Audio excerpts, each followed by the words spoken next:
Let's go. So this week, Linda and I have been teaching on discernment and restraint, and we developed our talks based on a sutta, a teaching, the Panha Sutta, and we more or less based it, which is the sutta or the teaching from theoretically the time of the Buddha, though that's another question because there was no written word there. So it's been translated and retranslated and retranslated. But anyway, the translation we're using is Thanissaro Bhikkhu. And I'm only picking out parts of this, but it starts with monks. These 8 causes, these 8 requisite conditions lead to the acquiring of the as yet unacquired discernment that leads to the holy life and to the increased plenitude development of culmination of that which is already acquired, which 8. Well, that's all a mouthful, and that's just the beginning of the sutta. So you can easily note, since it's the first word, that these suttas were spoken to monks, not to people like ourselves embedded in the complex life of living outside of a monastery. Probably complex inside of a monastery, but there's not nearly as much input and complication. Now, today I'm choosing 2 of the 8 conditions that seem to me most relevant to what we are doing together here in reflective meditation. So one of these 8 conditions that are said in these words: those teachings he has listened to often, retained, discussed, accumulated, examined with his mind, and well penetrated.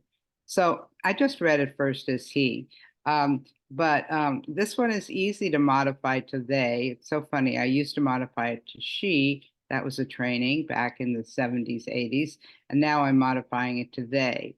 But this is easy one to modify to they, since there are many of us, plural, practicing discernment in this Sangha together.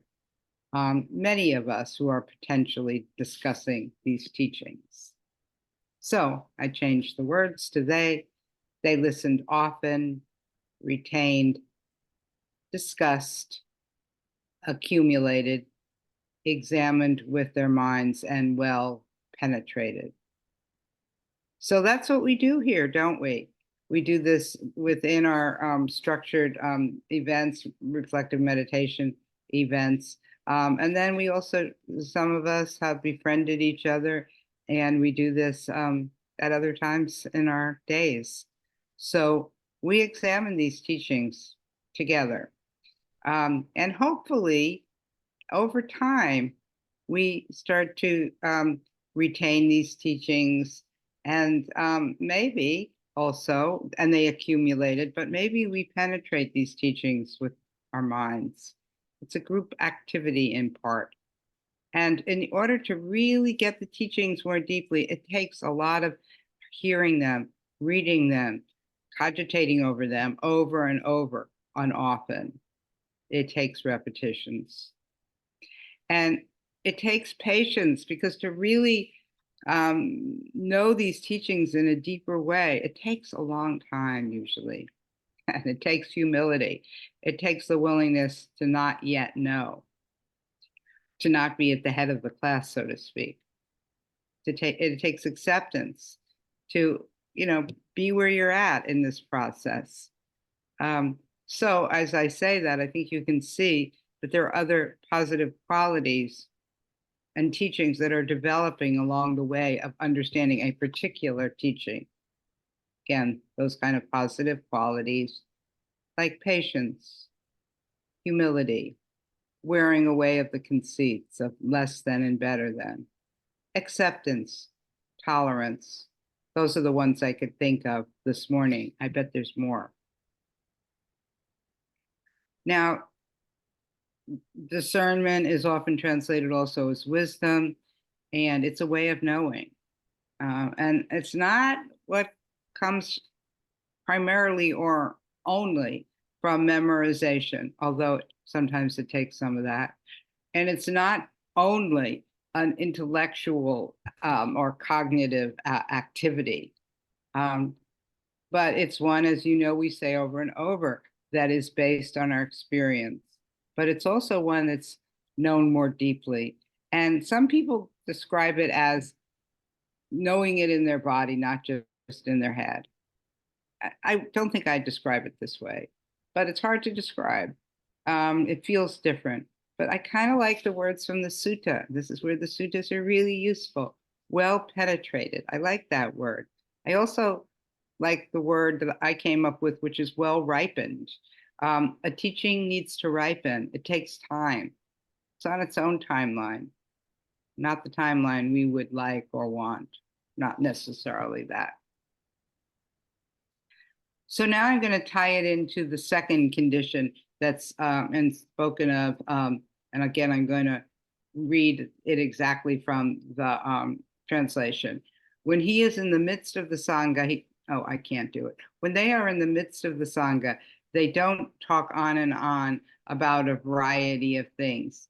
Either they speak Dhamma to oneself or invites another to do so.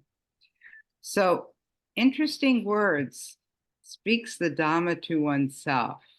How do we speak these teachings to oneself?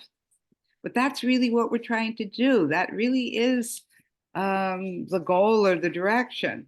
And I think it comes from hearing the teachers over a particular teaching or the teachings over and over again, and being curious about them, wanting to know more about them, wanting to understand them for oneself, turning them over and over in our reflections, listening to ourselves, listening to how we understand them, writing them down while journaling or other points in the day, bringing them forward into your thoughts and your wonderings throughout the day or sometimes during the day, and speaking them aloud, which we do in different ways at reflective meditation events.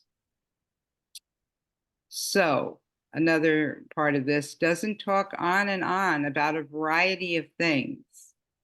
So this is how we structure our reflective meditation events.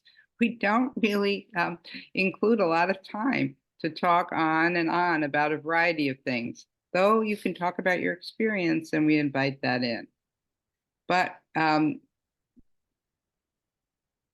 we learn to sort of speak the teachings, the Dharma, to ourselves. That also takes time and patience. And then there's the invitation to speak it to one another. So at this daily online, there's not usually, it's pretty rare when there's time for discussion, which might invite talking on and on about a variety of things. But even at other reflective meditation events, when we do make time for discussion, we have trained ourselves and one another to stay close to the teachings. Or perhaps it's better said, to bring the conversation back to the teaching, to the Dharma. So, like, where in this particular meditative experience or this particular life experience does the Dharma lie? Maybe what teaching helps me live more gracefully with this particular experience? And maybe it might be just that it makes this experience more palpable or more interesting. So really, as we've said in countless ways in many talks, of course, we repeat over and over, right?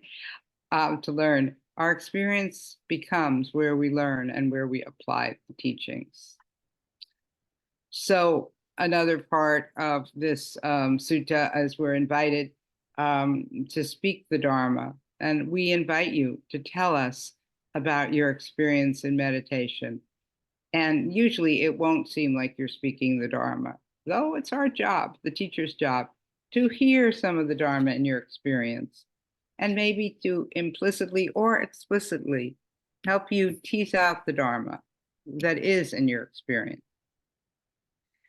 Now, other times, and this has happened recently, you may hear well, it happens often, but it was spoken about recently. You'll hear the Dharma in others when they speak about their experience. That's a wonderful moment. At least it feels wonderful to me. So, and I actually sometimes think this is really at the heart of reflective meditation, which is the learning from one another. So that's the end of my talk. We will spend time in meditation.